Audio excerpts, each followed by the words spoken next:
Since the end of the last eruption of the Sortsengi volcanic system in August, we are seeing lots of earthquakes in the area of the Reykjanes Peninsula of Iceland. Many of them are concentrated around this lake, which we call Krýsuvík, and that is forming along a series of the transform and extension faults that divide the boundary between the Eurasia and North America. The pulling apart of the land in this area create this extension and transferring the movement through those transform faults, the top parts at a shallower angle. And most of it at the moment are concentrated in the Krýsuvík area. And we can see in the depth model of these earthquakes, they're concentrated around the depth of the 7 to 5 or 4 kilometers. This is the area earthquakes are happening. Earthquakes are practically shatter or fracture zones, creating voids and fractures and pulverizing rocks, creating pathways practically for any kind of fluid that can flow there. It can be water, brine, or even magma. In this case, in this area, if you have a magma reservoir at the depth of the 12 kilometer, which is in the case in the Sortsengi, that can feed these shallower reservoirs, which are formed by these earthquakes, and create a shallow magma reservoir. We have it in the Sortsengi volcanic system, where this shallower reservoir, like an aquifer, fills up and every now and then erupts as a volcano in this area, as a fissure eruption, actually, I should say. For example, in the Sortsengi, we had it in the Fagradalsfjall. This is happening for the last 3 years, and we are seeing it here.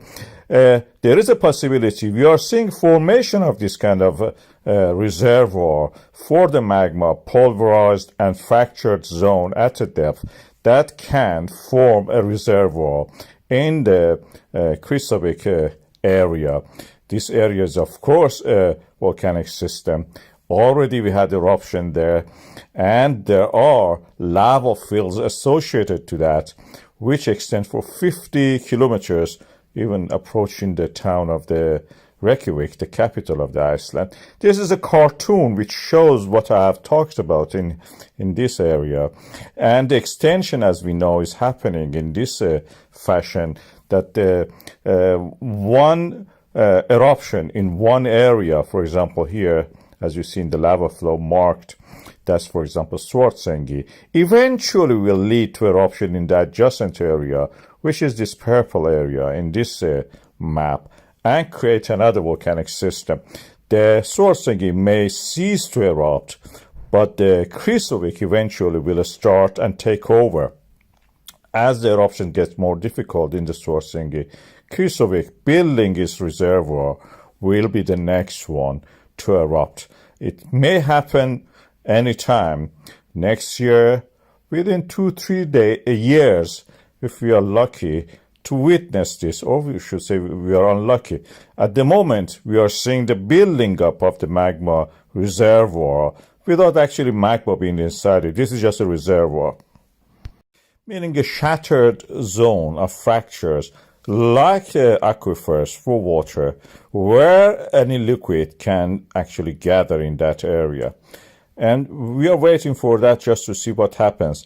I have a video about the situation and what is going to happen in this area, or what is happening, I should say.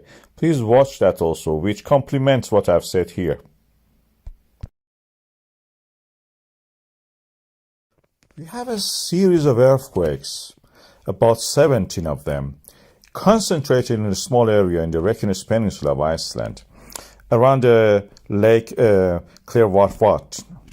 And as you can see here, the timing was interesting just a few minutes ago, and the concentration of them in a certain time. And that was it.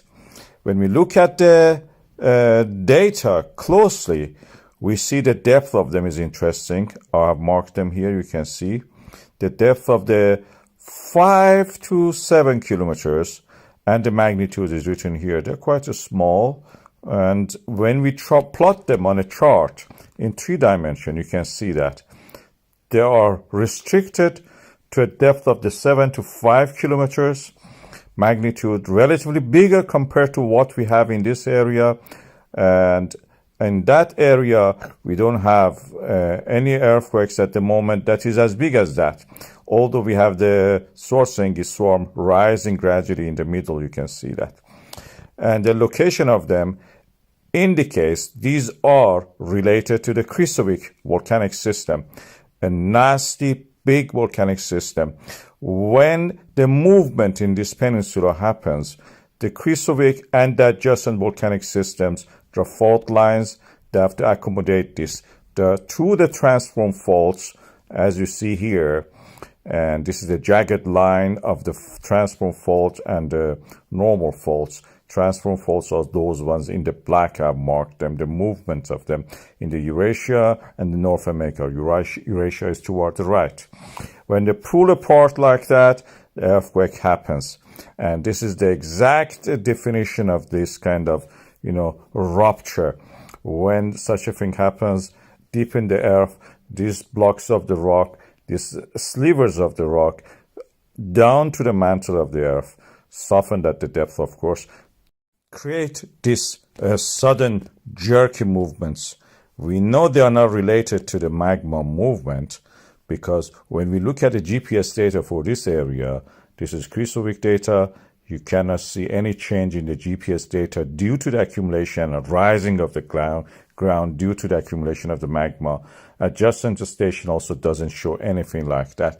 These are the definition of the word tectonic, and this is what we see here. Sudden, jerky movement which creates rupture and breaking apart of the earth crust.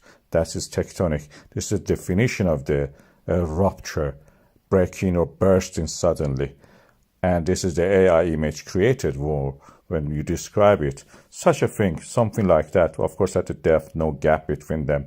But that is a tectonic rupture of the Krýsuvík to accommodate the movement for the peninsula.